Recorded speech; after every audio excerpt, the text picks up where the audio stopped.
So one really great example is if you've ever been on an airplane, all airplanes have a little sign up that has a cigarette and it says no smoking, that lights up. So where did that come from? Because once upon a time, people were allowed to smoke on airplanes, and it would just be this contained vesicle where everybody's breathing in cigarette smoke for the, the whole duration of the flight. So it was actually a medical student who thought maybe we shouldn't be doing that, and maybe that's not great for everybody's health. The medical student wrote a resolution to that effect, and it passed amongst medical students after it was voted on.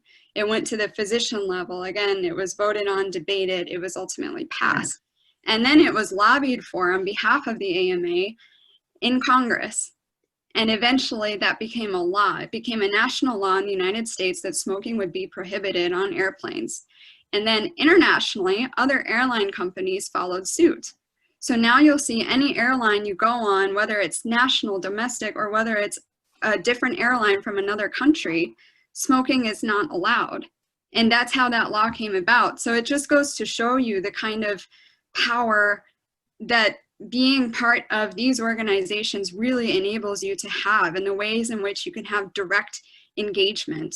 So, going along the lines of the question that was asked about, what are the best ways to kind of organize for change? Is this the most effective method or not?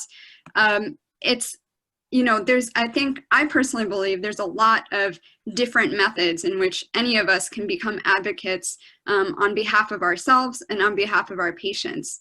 And I don't think that you should ever just pick one avenue if more than one calls to you. That said, this gets you involved in a very important avenue, and that is legislation. It's policy making, and it's the laws that govern our lives as a society and as a field, but also the laws that impact our patients' lives. And so it gives you a way to make changes on that level. At the same time, you should definitely make changes in other ways that might speak to you.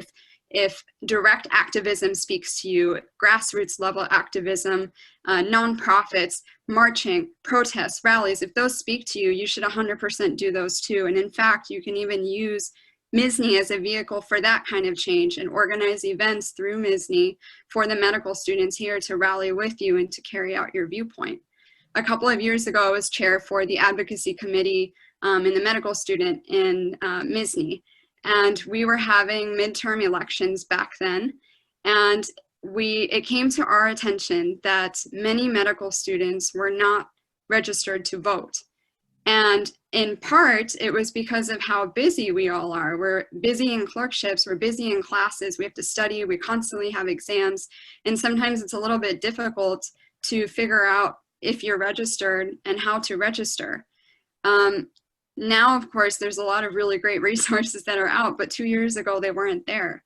So what we did as a medical student section in MSSNY is we organized a voter registration drive that targeted medical students. And we created kits, and then we sent them out to all of our 16 medical schools in New York State. And we got chapters involved, and those chapters got their students involved at their schools. And before we knew it, we registered hundreds of medical students to vote for that election a couple of years ago, which was really exciting. So it's really any kind of advocacy or activism that speaks to you.